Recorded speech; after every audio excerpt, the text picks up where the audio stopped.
Salut les hobbyistes, je vous ai dit que j'aimais Warcraft. Est-ce que je vous ai dit que j'aimais Warcraft? Ça tombe bien, parce qu'aujourd'hui, on va parler de Warcraft et plus précisément de comment débuter Warcraft en 2025.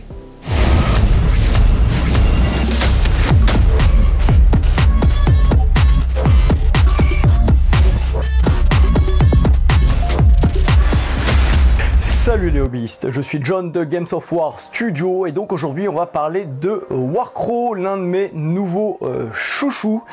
Et donc je vais vous parler un petit peu de comment débuter Warcraft cette année, donc en 2025. Qu'est-ce qu'il faut choisir, qu'est-ce qu'il faut prendre, comment vous pouvez orienter vos achats pour débuter ce super jeu de Corvus Belli.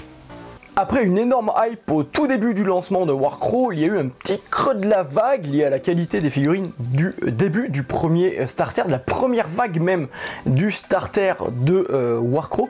Et puis bon, il y a eu pas mal de critiques sur le gameplay, le game design, la complexité soi-disant du système. Effectivement, c'est pas un jeu pour neuneux, c'est un jeu qui nécessite de jouer une bonne dizaine de parties pour maîtriser correctement les règles, plus vos règles de faction, à condition de ne pas changer de faction régulièrement. Mais ça, on va en parler dans cette vidéo. Et à présent, il faut savoir que Warcraft fait un gros boom. C'est l'une des meilleures ventes en France, ça c'est bon à savoir. Ensuite, il faut savoir aussi que Warcraft a été dans les nominés pour l'Industry Award du jeu et a fini 3ème, donc médaille de bronze, ce qui n'est pas rien. Ça veut dire que sur l'intégralité des jeux sortis en 2024, il a réussi à passer tous les tests entre guillemets pour arriver dans les 3 meilleurs jeux et a reçu donc la médaille de bronze. C'est plutôt bon, c'est plutôt bien parce que tous les jeux ne l'ont pas eu, à savoir que par exemple Warhammer 40 000 ne l'a jamais eu, cet Industry Award, depuis qu'il existe. Bref, comment débuter Warcraft? Premièrement, il faut savoir que pour le moment, au moment où je réalise cette vidéo, nous sommes début avril 2025, il n'y a que 3 factions disponibles indépendamment pour Warcraft et une 4ème qui est disponible dans Warcraft Adventure avec un deck de cartes qui vous permet de les jouer à Warcraft.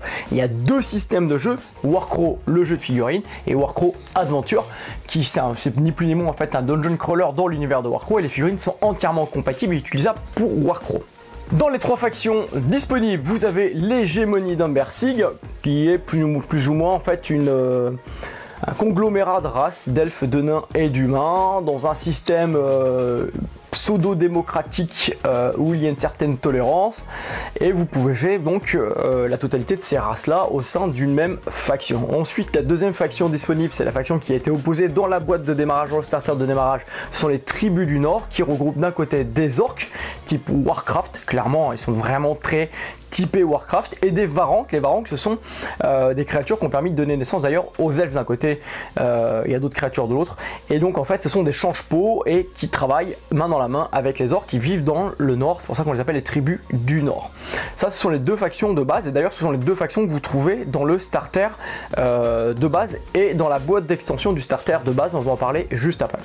Enfin, la 3ème faction disponible ce mois-ci sont les Siennan, donc les elfes, des elfes sylvains, un petit peu plus badass d'ailleurs que les elfes sylvains à la Game Workshop. Ce sont des elfes sylvains revisités à la sauce Corvus Belli avec un lore super sympa et puis plutôt assez agressif d'ailleurs dans le style.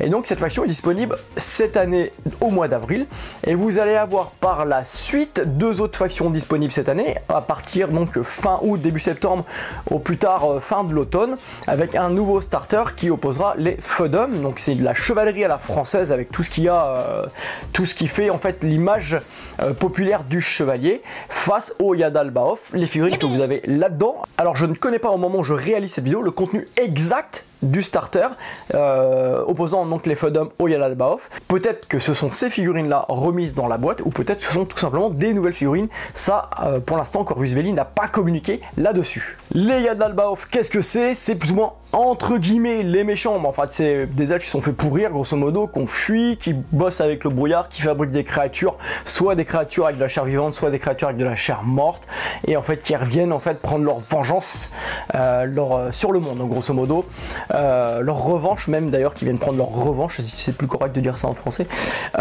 sur le monde. Voilà grosso modo un petit peu qui sont les Yadalbaoth, et pour l'instant donc ils sont disponibles uniquement dans la boîte de Warcraft Adventure. J'ai fait une vidéo d'unboxing là-dessus, je vous invite à aller la voir.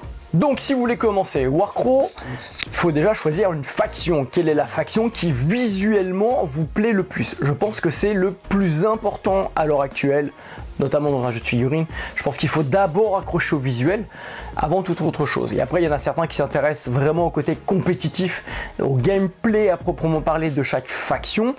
Pour moi, Warcraft, ce n'est pas un jeu compétitif, c'est un jeu plutôt narratif. Le narratif, c'est l'historique de chaque faction est plutôt bien retranscrit dans les différentes factions, et donc chaque faction a réellement un gameplay particulier.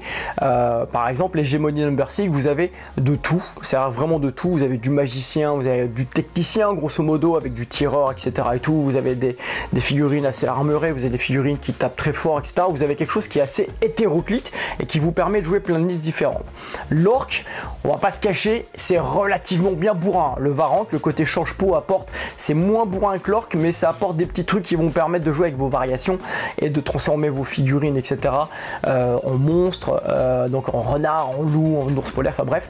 Et ça apporte un petit truc en plus par rapport à l'orc classique, mais ça reste globalement plus ou moins de l'orc dans le style, dans l'idée qu'on s'en fait. Les Sienans, c'est vraiment de l'elfe hyper agressif, c'est rapide, alors c'est des elfes, donc forcément ça va pas encaisser des masses, ça a une bonne magie, ça joue bien avec le décor, notamment il y a un scénario qui est sorti, les dingues de jeu, salut Pierre, on fait un rapport de bataille d'ailleurs avec ce scénario où on voit bien l'interaction qu'on peut avoir avec le décor, notamment quand on est Sienan avec les arbres, etc.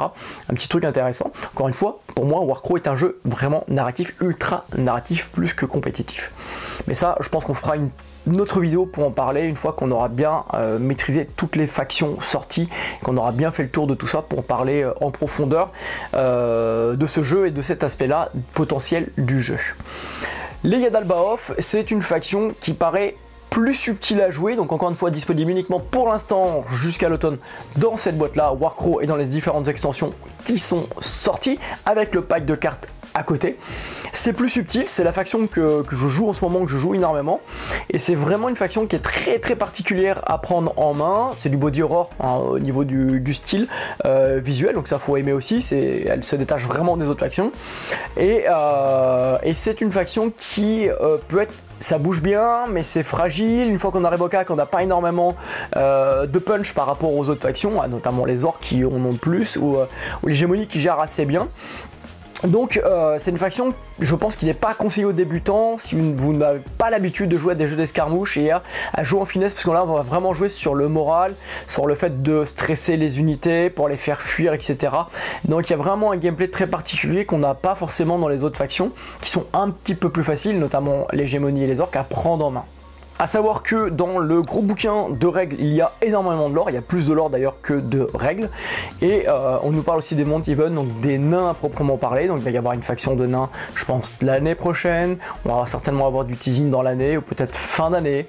Ensuite, il va y avoir une faction de mercenaires, de marchands, qui est annoncée, mais très peu développée dans le livre, donc on sait qu'il va y avoir une autre faction là-dessus à venir, et après c'est tout, on n'en sait pas plus pour le moment.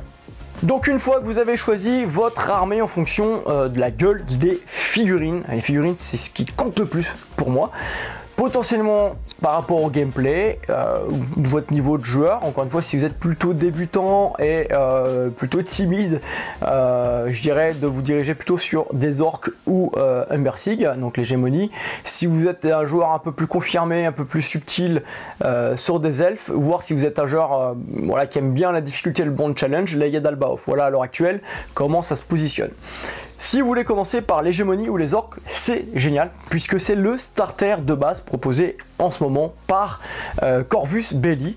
À savoir que si vous l'achetez par deux, ça divise par le prix. Vous prenez chacun une partie, donc l'hégémonie d'un côté, les orques de l'autre. Vous avez les cartes. Légion Distribution a fait une version française, donc accessible sans aucun problème en termes de langage.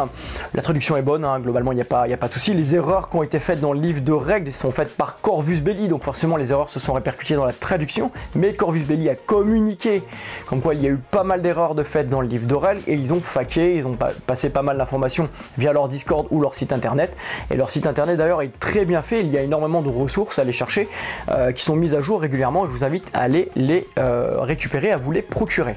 Ce qu'il faut savoir, c'est que le jeu se joue normalement en 250 points et la boîte de base ne vous offre pas 250 points, donc vous pouvez jouer en dessous de 250, pas au-dessus, d'accord, si on rentre dans une autre catégorie de jeu. Donc 250 points, si vous pouvez avoir plus ou moins 235, 240 points avec d'autres petites figurines à côté. Moi je vous conseille clairement de prendre en fait Beyond the North, c'est quoi déjà Beyond the Wind of the North, donc c'est la boîte en fait d'extension qui vous permet d'avoir en fait des nouvelles unités d'un côté pour l'hégémonie, nouvelles unités pour les orques, en l'occurrence des Varanques, qui vous permet tout ça de monter à 240, 250 points dans vos armées. Et vos armées, dans vos armées, vous allez avoir en fait un commandeur ou un grand commandeur qui va être votre leader, et ensuite vous allez avoir différentes petites unités qui forment votre compagnie. Voilà, et tout ça, il faut que ça fasse 250 points pour jouer au format standard de Warcraft. Si vous voulez jouer les elfes, les Sienan, je vous conseille tout simplement de prendre le starter de base des elfes qui est sorti ce mois-ci. Prenez l'action pack avec la figurine collector parce que finalement séparé, ça revient plus cher que prendre tout d'un coup, et au moins ça vous permet tout de suite de pouvoir jouer avec suffisamment de points pour vous éclater, pour débuter le jeu dans son format standard. Concernant l'IA d'Albaoth, donc il y a cette boîte là plus deux extensions avec les bonnets rouges d'un côté et de l'autre. Ils sont venus du brouillard qui rajoute tout simplement des figurines pour ça. Vous avez largement plus de 500 points avec cette boîte là déjà, et avec les deux extensions je crois qu'on doit arriver vers les 800 points. Donc là vous avez largement de quoi faire votre faction rien qu'avec ça, et les boîtes donc de Warcraft Adventure, les deux extensions, largement de quoi faire. Donc ça c'est vraiment bien. Du coup elles sont en plastique, vous n'avez plus qu'à les peindre, alors que toutes les autres figurines sont en Siocast, il faut les monter. Je rappelle que la qualité n'est plus aujourd'hui la qualité du tout premier starter, la toute première version du starter qui a été sortie. Aujourd'hui la qualité est correcte. Corvus Belli produisent eux-mêmes leurs figurines en Espagne, c'est aussi pour ça qu'ils ont choisi le Siocast, pour diminuer les coûts de production, etc. Puis on sait aujourd'hui que ça devient compliqué de produire à l'étranger avec tous les soucis qu'on a pu rencontrer ces dernières années. Donc c'est aussi un point qui est vachement intéressant, même si le Siocast c'est critiquable, c'est qu'en fait tout est produit en interne chez Corvus Belli et ils ont directement un contrôle sur leur production. Ils peuvent améliorer leur process de production et donc la qualité de leurs figurines directement en fait de jour en jour. Ça c'est un point important. Les figurines encore une fois des Yad d'Albaoth par contre sont totalement en plastique dans toutes les boîtes. Donc ça c'est aussi hyper cool parce que ça permet d'avoir des figurines directement montées. Ça m'a vraiment plu pour directement les peindre ou jouer avec si vous avez envie. Il vous faudra donc, si vous jouez Yad d'Albaoth, vous avez les dés dedans. Par contre vous n'avez pas les réglettes puisque ça c'est un dungeon crawler. Il faudra forcément les réglettes à imprimer. Les tokens qui sont dans cette boîte là sont les mêmes que ceux que vous utilisez dans la boîte de Warcraft. Où il faudra attendre le starter, donc fin août, début septembre, fin d'automne, des Feudum face au Yad d'Albaoth pour avoir soit des chevaliers, soit du body horror avec Yad d'Albaoth dans ce starter. Pour l'instant, ce n'est pas disponible. Notez que si vous achetez d'occasion vos figurines, c'est possible, il y en a qui le font, notez en fait que chaque unité comprend un certain nombre de figurines qui est inchangeable et que sur les toutes premières cartes des différentes factions il n'y avait pas le nombre de figurines sur les cartes et ça c'était problématique. Pour les Yad d'Albaoth le problème a été résolu, on a le nombre de figurines par exemple 2, 3 ou 4 tout en bas dans le coin à gauche sur la carte pour nous dire combien il y a de figurines dans chaque unité. Ça me paraissait tellement essentiel mais ça n'a été fait que là avec les Yad d'Albaoth et donc pour les prochaines sorties ça va être aussi notifié sur les cartes pour que ce soit tout simplement plus simple. Mon petit conseil justement pour débuter Warcraft, commencez peut-être 1 à 2 voire 3 parties à 100 points avec les mêmes types d'unités dans votre compagnie, votre commandeur et quelques unités pour éviter la grosse diversité, pour vous concentrer sur les mécaniques de jeu et les règles spéciales de votre scénario. C'est très narratif, très scénarisé pour pouvoir bien comprendre comment ça fonctionne. Je vous conseille d'éviter la magie dans un premier temps avec la teinte qui rajoute une couche de complexité au jeu, tout simplement pour bien maîtriser en fait le core rule et vraiment les règles de base en dehors de la magie. Ensuite, passez à 250 points, ça vous permet en même temps de peindre vos figurines tranquillement et tester les scénarios différents du livre de règles ou ceux disponibles sur le site de Corvus Belli, mais avec la même liste pendant 3, peut-être 4, 5 parties de manière à vous habituer aux interactions, à ce que vous pouvez faire avec votre faction. On est dans un jeu Corvus Belli, on n'est pas dans un jeu de neuneux, c'est-à-dire qu'il faut bien réfléchir à son list building. Ça, c'est hyper intéressant. C'est quelque chose que Warcraft nous offre qui est hyper intéressant. Et bien maîtriser les différents éléments sur vos cartes pour bien comprendre comment vous allez pouvoir jouer en interaction, en buff, debuff, etc. dans votre faction. Ça, c'est vraiment important. Donc évitez la dispersion tout de suite, c'est là, je vais jouer l'hégémonie, le lendemain je vais jouer les elfes, ensuite je vais jouer les Yadalbaoth, après je vais revenir sur l'hégémonie mais je vais changer ma liste. Honnêtement, je pense que c'est contre-productif, à moins d'être une grosse tête et un bac plus 45. Honnêtement, je vous conseille de jouer la même liste, juste en fait en augmentant le nombre de points, donc passer de 100 à 250. Et par la suite, quand vous aurez vraiment une dizaine de parties avec votre faction, là vous allez pouvoir réfléchir à votre list building, modifier les unités, puisqu'aujourd'hui on a quand même une offre assez importante à 6 mois de sortie du jeu de différentes unités pour pouvoir faire des list building intéressants et orienter votre armée en fonction de ce que vous aimez aussi et pas seulement en fonction de son gameplay de base. Parlons maintenant matériel particulier, parce qu'il y a du matériel en fait, on ne mesure pas avec des pouces classiques, des centimètres et autres, on a deux réglettes, des réglettes qui sont propriétaires spécifiques qu'il faut avoir. On les a pour l'instant que avec le pack de décor, le starter de base, on les a pas séparément. Alors pourquoi, j'en sais rien, mais par contre il y a des gens qui ont remédié à ça, qui ont fait en fait les gabarits en impression 3D gratuitement, les liens sont dans la description, ce qui vous permet potentiellement, si vous avez envie de jouer par exemple que Yadalbaoth et des elfes, bah, vous chopez cette boîte là, vous chopez le starter des elfes, vous imprimez vos petites réglettes et vous les avez. Les dés sont achetables à part, les dés sont des dés propriétaires avec des symboles spécifiques, c'est la même chose d'ailleurs que sur Aristeia au passage. Les dés que vous avez dans Warcraft Adventure ou dans le starter de base ou à part sont exactement les mêmes, donc il vous faut un starter de dés par personne, c'est essentiel pour pouvoir jouer à Warcraft en format 250 points. Voilà grosso modo pour le matériel spécifique propriétaire. En plus des tokens, des dés et des réglettes donc propriétaires, il existe aussi ce que j'appelle la roue du destin. En fait, c'est tout simplement le compte round et tour de jeu. Ça joue avec des rounds et des tours à l'intérieur de ces rounds avec un système particulier. Ça permet, on s'en pense bête, hein, ça permet vraiment de pouvoir se repérer dans le jeu, de pouvoir savoir quand se termine un sort, quand commence un événement particulier, etc. Donc c'est hyper pratique. Et du coup, il faut cette roue pour jouer à Warcraft. Donc pareil, soit dans le pack de décor, soit dans le starter de base, soit l'impression 3D, vous prenez ça et hop c'est fait, vous pouvez jouer. Parlons maintenant matos wargame, décor, table, etc. et tout. Je rappelle que Warcraft est un jeu d'escarmouche, c'est-à-dire un jeu avec peu de figurines. Et ça c'est hyper intéressant pour ceux qui n'aiment pas les jeux où il faut prendre énormément de figurines, où il faut prendre énormément de place sur une table. Et une partie se fait sur une table de 90 par 90, donc pas plus petit et pas plus grand pour le moment, on n'a pas d'infos là-dessus.